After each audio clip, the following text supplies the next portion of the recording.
Letter to a Narcissist, Part 6 by Dana Elizabeth.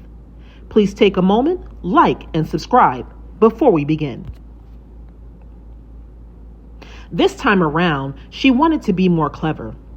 She saw that he was staying at a hotel she was familiar with. She just went online to his credit card account and reviewed the bill to verify the details. Stanley had no problem allowing her access to the bills because maintaining the finances was one of her top jobs, especially since she became a stay-at-home mom. All the household responsibilities fell on her. He made the money, but he was only responsible for having fun with it. Tanya managed everything, and he trusted her to do just that. She called the same hotel and booked herself a room. At the time, she was just moving fast. She didn't plan ahead at all because she was unpredictable, and she wanted to catch him red-handed, and that is exactly what she did. Stanley never suspected anything was off. He sent her his typical text of where he was and his short, phony act of concern. She replied with her typical robotic responses. The whole time, he was unaware that she was in the same hotel. He had told her he was attending a conference the following morning and he was exhausted and needed some rest. Tanya knew better because she knew her man. As much as she disliked him, even being her man, she knew him, and she was going to catch him slipping and sliding. The hotel had a bar, so she got dressed in a discreet fashion outfit so that she wouldn't bring attention to herself. Although Tanya had gained a few pounds, she was absolutely beautiful, and people always seemed to be attracted to her. This quality annoyed Stanley's soul. She kept it simple with a black maxi dress and some boots, nothing too fancy. She posted up at the bar in a corner booth as to not be seen. She knew that if there was a bar, there would be a patron named Stanley. He was an alcoholic. Not a weekend went by that the man didn't wet his whistle. Not even 30 minutes into waiting, Tanya heard recognizable laughter. Stanley had entered the bar. He was on the phone and he seemed to be alone. She couldn't hear anything he was saying to whoever he was on the call with, and that was annoying her badly. She stayed calm and didn't budge. The booth she chose was positioned in a dark corner of the room and her back was turned to Stanley. He had no clue that she was watching and waiting. She didn't know what to expect, but at 11:30 p.m., she knew it wasn't a business meeting. She was very patient as she sipped her margarita. She kept a low profile and avoided eye contact with the other patrons. Suddenly, there was movement. She saw Stanley stand up and begin to walk toward the exit. She wasn't expecting that. She quickly stood up to trail him, but he stopped all of a sudden.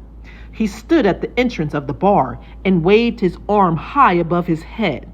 It appeared as if he was trying to get the attention of someone who was approaching. Tanya's heart was beating so fast, but she scurried back into the corner booth unnoticed. She was scared, but her intuition told her to go to the hotel, and she was right. Before she knew it, a man appeared. He was a tall, fair-skinned man and wore a blazer with some denim jeans. Tanya didn't recognize him at all, but the way he greeted Stanley, this was not the first time that they have met. They both seemed excited. They gave each other some handshake that clearly made sense to them with all the different movements. Tanya was confused, but she had taken out her phone and pretended as if she was taking a selfie, but she was really watching the two men in her camera. Nothing seemed odd. They sat at the bar chatting and drinking. Tanya stepped away for a quick second to use the restroom, and when she got back, they were gone. Of course, she was panicked because she didn't know where they went or if they had seen her. She went to plan B and she went to the hotel lobby and told them she was Stanley's wife. She was given a key, and she went straight to his room to see if he had gone there. To her surprise, she tapped the key on the door. A green light lit up, granting her access. And when she walked in, she saw a trail of clothes on the floor.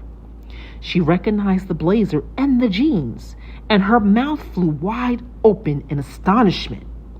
The suite was big, so there she was, standing in the living room area, shocked.